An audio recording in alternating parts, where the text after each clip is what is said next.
فرمایا اعوذ باللہ من الشیطان الرجیم بسم اللہ الرحمن الرحیم یوم تری المؤمنین والمؤمنات یسعی نورہم بین ایدیہم وبایمانہم بشراکم اليوم جنات تجری من تحتها الانہار خالدین فیہا ذالک الفوز العظیم۔ فرمایا تم دیکھو گے اس منظر کو،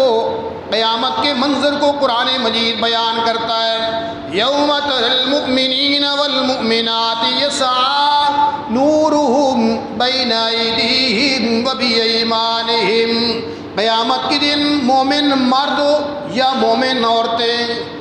ویسے تو قرآن کا انداز یہ ہے کہ عموماً مذکر کا صیغہ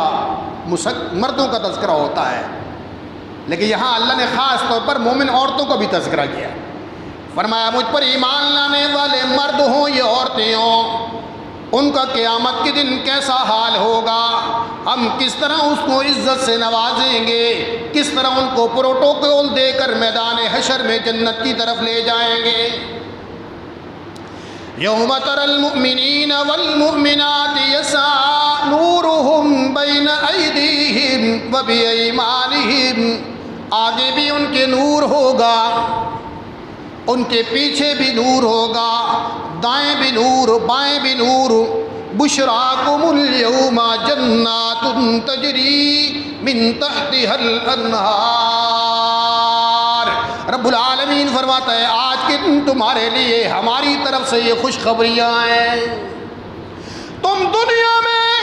ہمارے وفادار بن کر زندگی گزارتے رہے، اور جو ہم سے وفا کرے ہم اس پر عطاؤں کی حد کر دیتے ہیں، ہم اسے نوازتے ہیں، اور ہم جیسا نوازنے والا دنیا میں کوئی نہیں ہے، ہم جیسا عطا کرنے والا بھی دنیا میں کوئی نہیں ہے، اس لیے کہ دنیا کے خزانے بھی محدود، دینے والوں کی سوچ اور فکر بھی محدود، ہمارا خزانہ بھی لامحدود ہے، اور ہم دیتے بھی بغیر حد و حساب کے ہیں۔ تو یہ نور جو سورۃ کہف کی تلاوت کرنے سے اللہ تعالیٰ عطا کرتا ہے وہ کب کام آئے گا؟ فرمایا یوم تری المؤمنین والمؤمنات یسعی نورہم بین ایدیہم وبایمانہم بشراکم اليوم، آج تمہارے لیے خوشخبری ہے، جنات تجری من تحتها الانہار، تم نے دنیا میں قرآن کی تلاوت کی،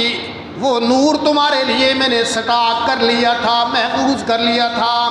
آج میرے فرشتوں ان کے آگے بھی وہ روشنی کے چراغ لے کے چلو، ان کے دائیں بھی وہ چراغ لے کے چلو، اور چلنا کہاں ہے؟ جنات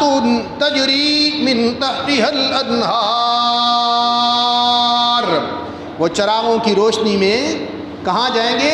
ایسی جنت میں جس کے نیچے نہریں چل رہی ہوں گی، ایسے باغات میں جس کے نیچے نہریں چل رہی ہوں گی، خالدین فیہا، اور یہ پروٹوکول کوئی عارضی نہیں ہوگا بلکہ ابدی اور ہمیشہ کے لیے ہوگا۔